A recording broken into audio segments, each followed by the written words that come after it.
স্বাধীনতাৰ প্ৰাক মুহূৰ্তত আজি সমগ্ৰ দেশৰ লগতে উত্তৰ কামৰূপ জিলা ভাৰতীয় জনতা পাৰ্টিৰ অন্তৰ্গত শুৱালকুছি মণ্ডল বিজেপিৰ উদ্যোগত এক বৃহৎ তিৰংগ যাত্ৰা ইয়াত সকলো ৰাইজে ওলাই ইয়াত আমি অংশগ্ৰহণ কৰিছোঁ। এই তিৰংগ যাত্ৰাৰ জৰিয়তে যিসকল মহান বীৰৰ বাবে দেশে স্বাধীনতা লাভ কৰিলে, যিসকল মহান শ্বহীদৰ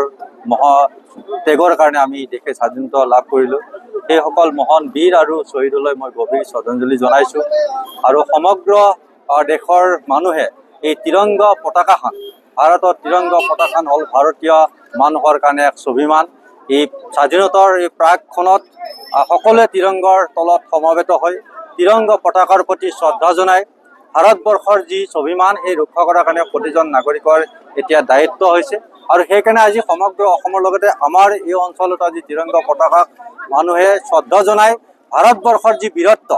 সমগ্ৰ পৃথিৱীৰ ভিতৰত ভাৰতবৰ্ষ এখন অতি শক্তিশালী ৰাষ্ট্ৰ হিচাপে গঢ়াত মাননীয় প্ৰধানমন্ত্ৰী নৰেন্দ্ৰ মোদী ডাঙৰীয়া যি নেতৃত্বত আমি যে আজি ভাৰতবৰ্ষ গৌৰৱান্বিত কৰিছে, এই গৌৰৱান্বিত কৰা এই সময়ত আমাৰ বীৰ জোৱানসকলক দেশৰ কাৰণে যিসকল বীৰ জোৱানে আজি আমাক এই ভূখণ্ড ৰক্ষা কৰাৰ কাৰণে ভাৰত পাকিস্তান প্ৰান্তকে ধৰি বিভিন্ন প্ৰান্তত আজি জীৱন দি হ'লেও আমাৰ ভূখণ্ড ৰক্ষা কৰিছে, সেই বীৰ জোৱানসকলৰ প্ৰতি আমি শ্ৰদ্ধা জনাইছোঁ। আৰু যিসকলে আজিও নিজৰ ঘৰ এৰি বিদেশৰ বা নিজৰ ঘৰ এৰি আজি সীমান্ত অঞ্চলত পহৰা দি আছে, সেইসকলৰ প্ৰতি আমি সাহস গোটাইছোঁ যে ভাৰতবৰ্ষৰ বীৰ জোৱানসকলৰ লগত আমি সকলো আছোঁ। আৰু আজি এই তিৰংগ যাত্ৰাৰ জৰিয়তে অসমৰ মাননীয় মুখ্যমন্ত্ৰীয়ে ডাঙৰীয়াই যি অসমখনক এটা 5খন ভাৰতবৰ্ষৰ ৰাজ্যৰ ভিতৰত উন্নত ৰাজ্য কৰাৰ কাৰণে দিনে নিশাই যি ধৰণৰ প্ৰচেষ্টা লৈ আছে, অসমীয়া মানুহৰ স্বাৰ্থ ৰক্ষাৰ কাৰণে যি ধৰণৰ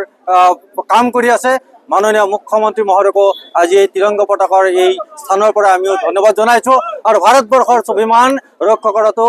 ভাৰতবৰ্ষৰ তিৰংগাৰ প্ৰতি শ্ৰদ্ধা জনাটো প্ৰতিজন ভাৰতীয়ৰ কৰ্তব্য। আৰু সেইকাৰণে আজি প্ৰত্যেকজনে তিৰংগা হাতে লৈ এই তিৰংগাৰ প্ৰতি শ্ৰদ্ধা জনাই আজি সকলোৱে ইয়াত সমবেত হৈ আমাৰ দেশৰ স্বাভিমান ৰক্ষাৰ কাৰণে সকলোৱে আমি ওলাই আহিছোঁ।